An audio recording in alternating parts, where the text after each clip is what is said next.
हमारे जैसे हर स्कूल्स में सब्जेक्ट्स होते हैं, वैसे ही जब हम ज्ञान मार्ग पर चलना शुरू करते हैं तो ये 4 सब्जेक्ट्स कहीं पर आपको बताए जाते हैं, कहीं पर नहीं बताए जाते, तो भी ये जो 4 सब्जेक्ट्स हैं ये एप्लीकेबल होते हैं हर जगह पे, साइलेंटली एप्लीकेबल होते हैं।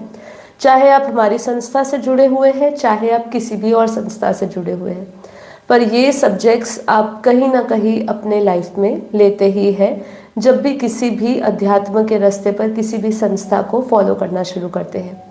जब भी आप किसी को फॉलो करना शुरू करते हैं तो वहाँ की आप सबसे पहले नॉलेज लेते हैं कि वहाँ क्या पढ़ाया जाता है, ठीक है, वो क्या पढ़ाते हैं, क्या सिखाते हैं, सिखाने में आपको योग बताया जाता है और फिर आप उसको अपने जीवन में उतारते हैं, जिसको हम इम्प्लीमेंट करते हैं। तो आज हमारा जो सब्जेक्ट है धारणा, वो बहुत ही इम्पॉर्टेंट सब्जेक्ट है क्योंकि ये पुरुषार्थ का अंतिम पड़ाव है, ठीक है।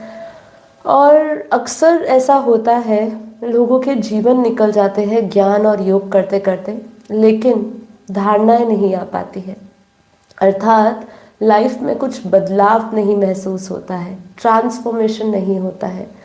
और यदि उनके जीवन में ट्रांसफॉर्मेशन नहीं होता है तो वो क्या करते हैं, वो उस संस्था को छोड़ देते हैं और बोलते हैं कि उधर अभी परफेक्ट बनने का कुछ ज्ञान नहीं है, या मुझे वहाँ पे कुछ नया नहीं मिल रहा है, ठीक है। उनको कुछ नवीनता नहीं होती है, उनके जीवन में भी नहीं होती है और उनको कुछ नवीन ज्ञान नहीं मिलता है तो वो बदल देते हैं। लेकिन हर समय ज्ञान हमें सिखाता है कि हमें अपने में अटेंशन लानी चाहिए, हमारा जो फोकस है वो हमारा अपने ऊपर आना चाहिए, है ना। अब अपने ऊपर फोकस लाने का मतलब यहाँ पे ये नहीं है कि अपने शरीर पे फोकस लाइए, इसके लिए दूसरी चीज़ें हैं, जैसे कि हम योगासन करते हैं, जिमिंग करते हैं, एक्सरसाइज करते हैं, वो सब चीज़ें। लेकिन यहाँ पे अध्यात्म मतलब हम आत्मिक यात्रा की बात कर रहे हैं, आत्मिक कल्याण की बात कर रहे हैं, ठीक है। तो इतने साल ज्ञान सुनने के बाद, योग ज्ञान करने के बाद भी ट्रांसफॉर्मेशन क्यों नहीं होता है?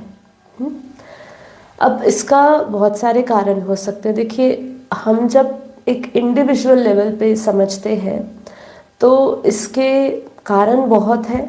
कारण आपको खुद फाइंड करना पड़ता है कि मैं धारणाएं स्वरूप क्यों नहीं बन पा रहा, अर्थात धारणा मतलब जो आपको सिखाया जाता है, ठीक है। हम ही अभी इसके डिटेल में मैं आऊँगी, जो ज्ञान की भाषा में धारणा क्या है वो हम अपने योग के एपिसोड के बाद, मतलब योग का जो सेशन हमारा रहेगा उसके बाद मैं डिस्कस करूँगी, इसलिए आप एंड तक ये एपिसोड में बने रहिएगा। मैं ये जानकारी उन लोगों के लिए भी देना चाहती हूँ जो ज्ञान से नए नए अध्यात्म में चल रहे हैं, जो इस चैनल पे योग के हिसाब से आते हैं और फिर वो समझते हैं कि हमें क्या मिलेगा इस योग से।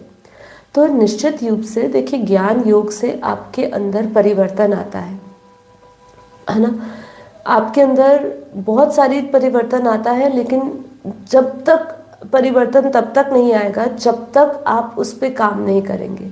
अब होता क्या है, हम उस पर काम करते हैं, लेकिन एट द सेम पॉइंट हम जितना पा रहे होते हैं उतना ज़्यादा, उससे कई अधिक ज़्यादा अपनी एनर्जी निकाल भी रहे होते हैं।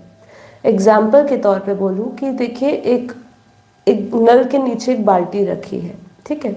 अब उसके अंदर उसको भरने के लिए रखा है। अब उसके अंदर पानी, चाहे आप पानी नल धीरे चलाएं चाहे तेज़ चलाएं, पानी तो भरेगा ही भरेगा। लेकिन अगर उस बाल्टी में छेद होगा तो क्या होगा, पानी निकलता जाएगा, निकलता जाएगा। अब ऐसा ही हमारे साथ होता है, हम ज्ञान योग करते हैं, एनर्जी अपना पावरफुल महसूस करते हैं, ठीक है, पर फिर क्या होता है, फिर हम अपनी एनर्जी साइमल्टेनियसली ड्रेन भी करते हैं। कैसे करते हैं? जो हमारे साथ में रहने वाले लोग हैं, जिनके साथ हम कर्म बंधन में जुड़े हुए हैं, जिनके संपर्क में आते हैं, हम उनके एनर्जी फील्ड में जब भी जाते हैं तो उनके जैसा हो जाते हैं, ठीक है। जबकि ज्ञान आपको इतना पावरफुल बना देता है, मतलब आप इतने अब तक सक्षम हो जाने चाहिए कि आपके अंदर से जो बदलाव है वो दूसरे महसूस करें, आप दूसरों के ऑरिक या एनर्जी फील्ड में ना आके अपना एनर्जी फील्ड का प्रभाव दूसरों पे डालें। बट ऐसा होता नहीं है। और इसका ना होना का भी बहुत सारे कारण हैं कि आप कर्म बंधन में आ रहे हो, लोगों के आपके कोई पुराने कर्म बंधन जुड़े हुए हैं। क्योंकि यहाँ पे एक चीज़ आती है चित्त को शुद्ध करने की बात, बार बार चित्त अर्थात चित्त को शुद्ध मतलब अपने कारण शरीर को चार्ज करने की बात इसलिए आती है क्योंकि आप काफ़ी बार इंटेंशनली नहीं अनइंटेंशनली ऐसे बंधनों में फंस जाते हो, है ना। अब उलझ जाते हैं हम लोग, अब उलझे नहीं, उसके लिए हमें बार बार ज्ञान के पॉइंट्स को याद करना पड़ता है। हमारे चित्त में चित्त पर निरंतर परमात्मा के ज्ञान का शक्ति का प्रभाव रहे, इसके लिए हमें बार बार मेहनत करनी पड़ती है। अब कोई आके आपको कुछ कह जाता है और फिर क्या होता है, आप उसमें उलझ जाते हो। अब आप उलझे तो फिर क्या हुआ, चित्त हमारा अपवित्र हो गया, अशुद्ध हो गया। जैसे ही आपका मन उनके साथ अटैच्ड हुआ, चित्त पर उनका प्रभाव पड़ा, उसी टाइम आपका अंदर से ज्ञान खत्म हो जाता है। पर उस समय क्या करना है, उस समय वापस पॉज करिए, अटेंशन अपनी तरफ वापस लाइए। वापस अटेंशन लाके ज्ञान क्या करता है, ज्ञान को हमें प्रेजेंट में हर समय यूज़ करना पड़ता है।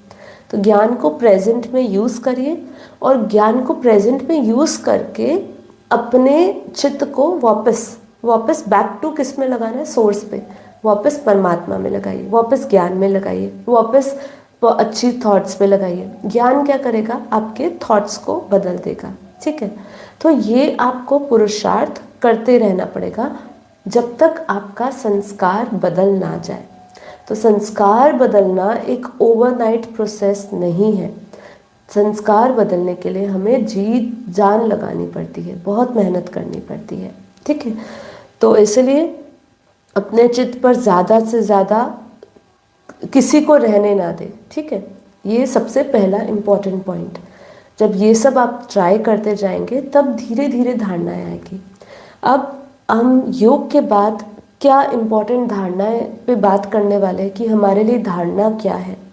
प्रत्येक व्यक्ति के लिए, जो हमारे इस संस्था से जुड़ा, जो नहीं जुड़ा, उसको ये जानना ज़रूरी है कि भाई वो शरीर नहीं, वो क्या है, वो ये मन बुद्धि नहीं, वो क्या है, वो सदा सदा जो चिदाकाश कहो या जो सत्य चित आनंद है, जो आत्मा है, उसको अपने आप को जानना, अपने आदि अनादि स्वरूप जो पवित्र है उसकी स्मृति में रहना, ये उसके लिए बहुत ज़रूरी है। मतलब जो आत्मा का रियल स्वरूप है, जो आप रियल में हो, ये जानना सभी के लिए एक इम्पॉर्टेंट टास्क है।